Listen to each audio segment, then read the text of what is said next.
The stars shimmered like diamonds as the human shuttle descended onto Veralia Prime, a planet filled with strange blue forests, floating stones, and tall glowing towers that stretched high into the misty skies. Lieutenant Jason Rourke stood at the window, heart pounding, knowing he was the only human in this diplomatic mission who had never met an alien before. Yet here he was about to walk into the most sacred hall of one of the galaxy's most mysterious civilizations, the Crystal Court of the Varillian Queen. His boots touched the soft glass-like surface of the landing pad, and the honor guards in silver armor guided him with silent nods toward the wide-open doors, behind which soft music echoed like whispers. Jason adjusted his collar, took a deep breath, and stepped forward, his thoughts racing with everything he'd been trained for. But none of that could prepare him for what came next. The grand chamber was vast, its walls made of light and memory, strange symbols flowing across them like living ink. And at the far end stood the queen herself, tall, graceful, with luminous violet eyes and a crown of star metal that hovered above her silver hair like a floating halo. Around her stood dozens of Varillian nobles, all watching as the human delegation approached. But as Jason came closer, the queen's eyes locked onto his face, and everything changed. Her expression froze, her posture trembled, and then, in a move that shocked everyone in the hall, she slowly bent her knees and lowered herself to the ground, bowing deeply not to the ambassadors, not to the entire Earth Alliance, but to Jason. The air turned heavy, the guards stiffened, and Jason stood frozen in place, confused, stunned, feeling the eyes of everyone on him as silence swallowed the room. He glanced at the others, but no one knew what to do or say. The queen lifted her gaze from the floor and spoke in a soft, trembling voice that rang through the chamber like a forgotten song. "He has returned." Jason's breath caught, his hands shaking slightly as he struggled to understand her words, wondering if there had been some kind of mistake or if she was confusing him with someone else. But then the chamber lights dimmed and a set of ancient symbols lit up behind the throne, forming a shape, a human face etched in gold. And Jason felt his legs weaken because the face looked just like his. Gasps rippled through the court as murmurs began to rise, some in awe, others in fear, and still the queen remained kneeling, eyes filled with something that looked too close to tears. A Varillian elder stepped forward, whispering to one of the human aides, who turned pale and nodded quickly, motioning for Jason to step aside. He was gently escorted out of the main chamber and into a smaller room with glowing walls and quiet air, where even the floor seemed to hum with energy. No one spoke to him at first, only soft glances and respectful gestures, until finally the elder entered and sat across from him, folding his many-fingered hands and speaking in slow, careful English. "We believe you are the Starborn One, a soul from the past who once saved our kind from extinction, and who promised to return when the stars turned cold." Jason laughed nervously, thinking it was a myth or legend, maybe some kind of welcome ritual, but the elder showed him a mural deep in the wall, a moving image of a battle in space, a glowing figure standing against darkness, and that figure had his face down to the scar on his chin from a childhood accident. The elders said the queen's vision had confirmed what their ancient books foretold, but Jason still couldn't believe it. He was just a pilot, a messenger, not a hero, not someone from a prophecy. Yet deep inside something stirred, a strange pull he couldn't explain, as if a memory tried to rise from a dream long forgotten. He looked out the window at the rising twin moons, trying to steady his thoughts, wondering what this all meant, why the Queen knelt, and what it was she truly saw in him, because in her eyes he hadn't just returned. He had come back to finish something he never remembered starting. Jason sat in the quiet chamber, his thoughts spinning like stars caught in a storm, still trying to understand what had happened in the crystal court where the alien queen, ruler of an ancient world, had bowed before him and whispered, "He has returned." And now the strange elder who called himself Varuan claimed Jason was someone from their past, a soul reborn, a being from a time before human history even began, known in their legends as the Starborn One. But Jason knew that couldn't be true because he had grown up in a small Earth colony, played zero-gravity ball with his friends, studied flight mechanics, and never once saw a glowing sword or a star-shaped crown. And yet, the way everyone looked at him now made him feel like a shadow of a forgotten tale. So when Varuan motioned for him to follow, Jason obeyed, walking down smooth, glowing halls that felt too quiet, as if the walls themselves were listening. They entered an ancient archive chamber hidden beneath the palace, and there, in the center of the room, stood a tall pillar of shifting crystal, humming with soft sounds like breathing music. And when Jason stepped closer, the crystal flared to life, showing moving images of a man that looked exactly like him standing among Varelians in flowing robes, speaking in a tongue Jason had never learned, yet somehow understood. Words echoed in his mind like memories, and he backed away in fear, asking Varun what this meant. And the elder said, "The soul returns when the stars begin to forget light," which only made Jason more confused, until another Varelian joined them, a priestess named Elia, who held a glowing scroll and said the prophecy was written thousands of years ago, telling of a human-shaped being who carried the last flame of the light spire, a power that once protected the galaxy from something ancient and cold that lived between the stars. Jason asked if they were talking about some kind of weapon, but Elia said no, it was a part of him, a piece of the universe itself, and that long ago this Starborn had made a vow to return when the stars began to dim, and now the signs matched perfectly. The Queen's dreams, the face in the stone, the glow of the archives, and even the way the crystal pillar responded to his presence. Jason refused to believe it, saying he wasn't special, he wasn't chosen, he was just a soldier doing his job. But Elia looked at him kindly and said, "Maybe the job you were born for is finally beginning." Later that night, Jason wandered into the Queen's garden, trying to calm his thoughts, when the Queen herself appeared quiet, graceful, and no longer dressed in her crown and robes, just a soft flowing robe of white light, her eyes filled with memory.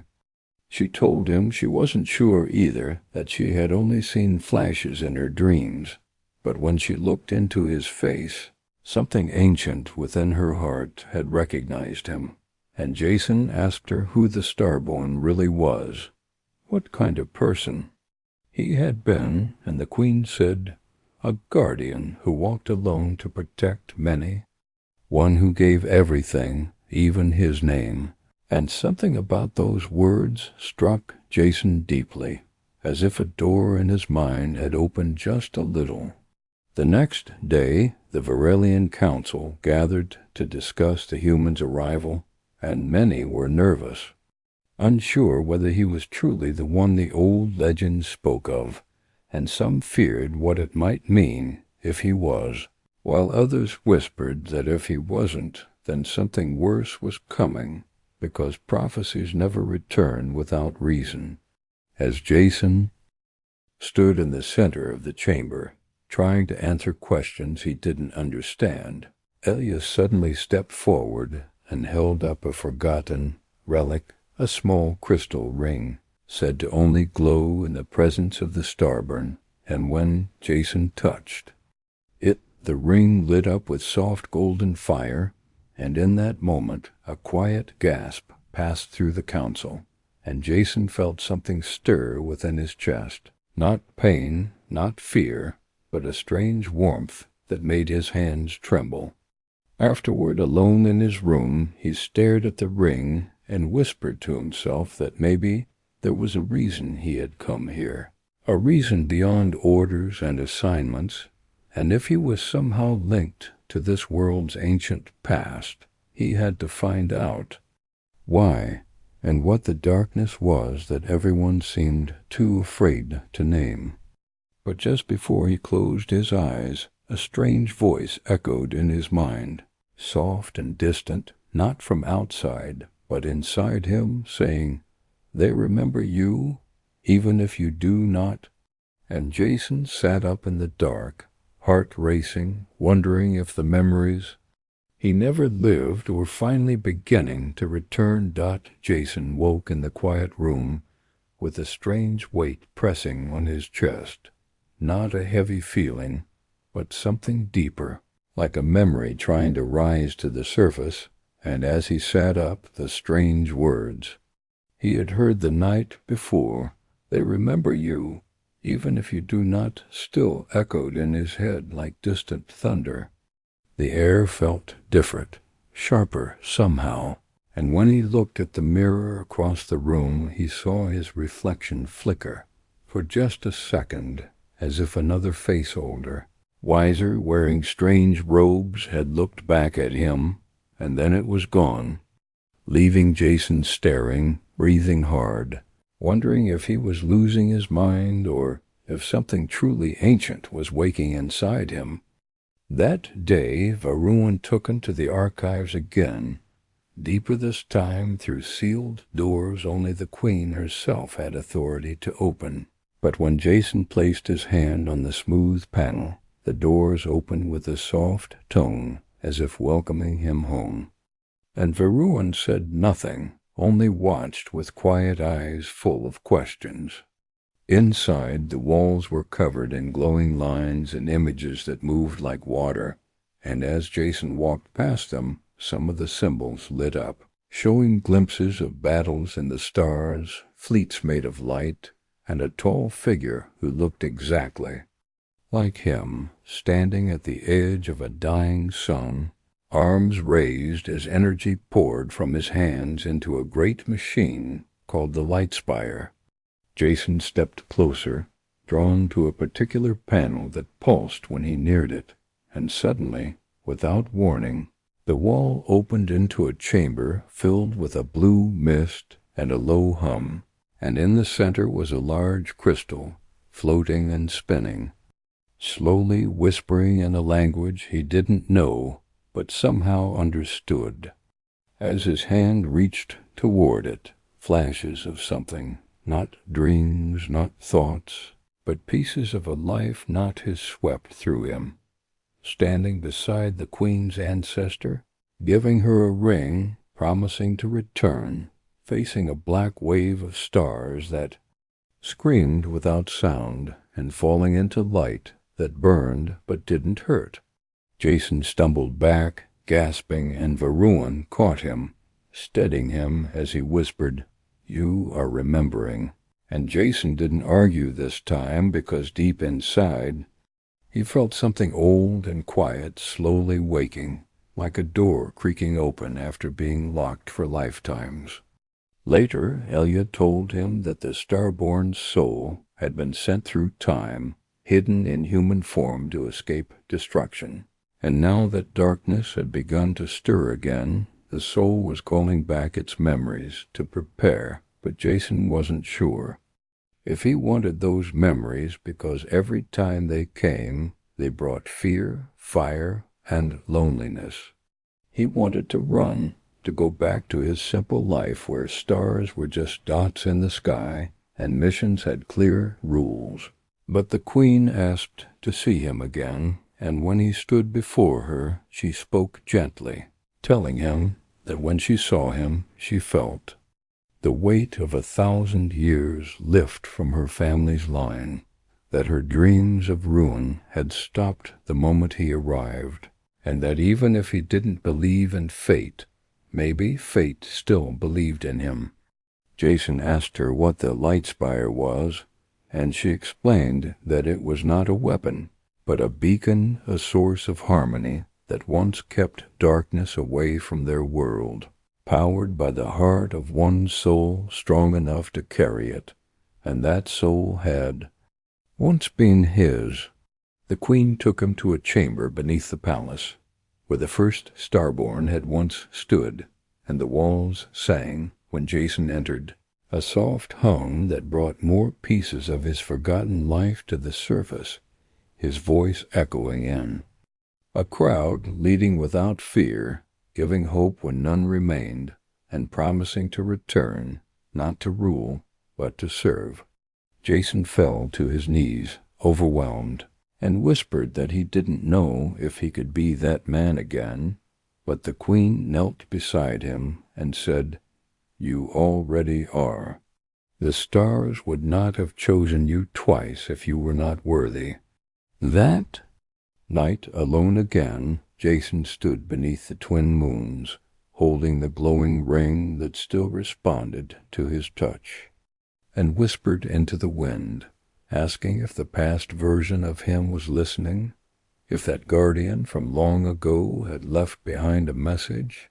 And suddenly the wind shifted, carrying a voice not spoken aloud, but felt within a calm voice that said, "You are not alone, even now." And Jason looked up at the stars, no longer just lights in the dark, but silent watchers waiting for him to remember everything he was, and everything he had once promised to protect. The morning sky over Viralia Prime glowed silver as Jason followed the queen and a small team of Virelian elders toward a long-forgotten launch platform hidden deep in the mountain forests, where vines wrapped around ancient stone and the air smelled of rain and time, and though no one spoke, the tension was heavy, for today they were going to the sky grave, a giant, sleeping ship left in orbit since the end of the first collapse, untouched for thousands of years, and believed to hold the last piece of the Lightspire's truth.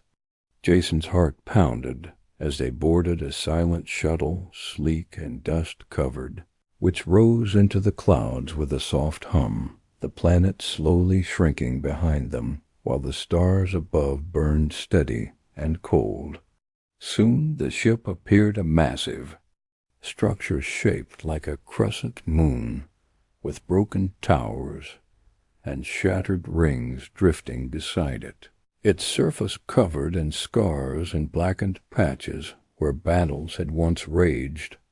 As they approached, the queen whispered that the ship had once sung with life and now only waited for one voice to awaken it again, and Jason felt the ring on his finger grow warm, pulsing in rhythm with something he couldn't see yet. When they docked, a soft breath of stale air greeted them as doors opened without being touched, revealing a long hallway lit by flickering blue lights that sparked to life the moment Jason stepped inside, and the others followed quietly, staying close behind him as the ship seemed to sense his presence, whispering through the walls like a sleeping giant dreaming in fragments. The deeper they went, the more Jason felt something tug at his thoughts, flashes of corridors he had never walked, the sound of voices he had never known, and the distant echo of his own name spoken by lips long gone. Finally, they reached a wide chamber shaped like a star, with a glowing core suspended above a crystal platform, And as Jason stepped forward, a soft voice filled the air, not from any speaker, but from the ship itself, saying, "Welcome, bearer of the light." Everyone froze as the core responded to Jason's presence, spinning faster, casting light across the chamber, and he could feel it calling to something deep inside him, not his mind, but his soul, as if it had been waiting only for him to return. Suddenly the room shifted, and vision poured into his mind like a river. He saw the original Starborn standing at this very spot, placing his hands on the core, activating the last defense against a growing darkness that had already consumed many stars, and then choosing to shut the system down before vanishing, hiding his spirit somewhere it could be reborn. Jason fell to his knees as the memory ended, breath heavy, head spinning, and when he opened his eyes, the core pulsed brightly, revealing hidden systems that now lit up across the ship-dormant rooms, waking, power flowing, and ancient voices singing low songs of return. But then the Queen turned sharply as a sharp hum filled the chamber, and shadows began to slither across the edges of the walls, black mist with glowing red eyes, formless and cold, moving like smoke with hunger in its motion. Elia screamed, a warning, and the guards raised their staffs, but the creatures only paused, watching Jason, then hissed in unison, "He is not ready," before fading into the cracks of the old ship, disappearing without a sound. Silence returned, but no. One relaxed, for it was clear now that the darkness had felt the light reawakening and had come to test it. Varun said the shadows were scouts, fragments of an enemy once sealed away, now stirred by the return of their old foe, the Light-Bearer. And Jason realized with a cold shiver that his awakening wasn't just about memory or purpose, but about standing against a force that had never truly been destroyed. The Queen placed a hand on his shoulder and said the time had come to make a choice, either leave the ship sealed and forget the past, or fully reawaken it and take up the role he once held to guide this ancient vessel and protect not just Aurelia, but perhaps the stars themselves. Jason looked at the core, still glowing softly, waiting, and though he felt unsure, afraid, and full of questions, he stepped forward, placed his hand on its surface, and whispered, "Show me what I was meant to do." In response, the ship lit up from within, its systems humming like a living heart, its walls pulsing with memory and power, and deep within the ship, a new corridor opened, revealing a path that had remained sealed since the end of the war, a path known only to the true guardian of the Light Spire, the path to the Starforge, where his final test waited in silence. Jason walked through the newly revealed corridor inside the ancient ship, each step echoing through the silence like a quiet promise, the air growing colder, thicker, as if time itself was holding its breath. The walls were smooth and dark, pulsing gently with blue light, guiding him toward a place the others could not follow. And though the Queen, Varun, and Elia had offered to come with him, the ship had made it clear only he could enter the Starforge, a chamber created by the first Starborn to test the soul, not the body. And as he passed through the final door, he was met with a vast room of swirling stars and shifting light. No walls, no floor, only floating platforms of crystal that hummed underfoot. In the center, suspended in space, was a glowing sphere, not bright, but steady, like a single heartbeat waiting for an answer. And as Jason stepped forward, Memories not his own returned in waves, walking this path once before, long ago, when the stars were younger, when hope still burned like fire, and he realized he was not just seeing the past, he was living it again. The sphere spoke not in words, but in thought, asking him who he was, and Jason struggled to answer, because he wasn't only Jason Rourke anymore, nor was he fully the starborn from the legends. He was both, and neither, a bridge between what was and what could be. The sphere showed him visions of the future galaxies swallowed by shadow, planets falling into silence and the light spire dimming forever, unless he chose to reignite it, not as a warrior, but as a guide, a protector, a voice of hope across the stars.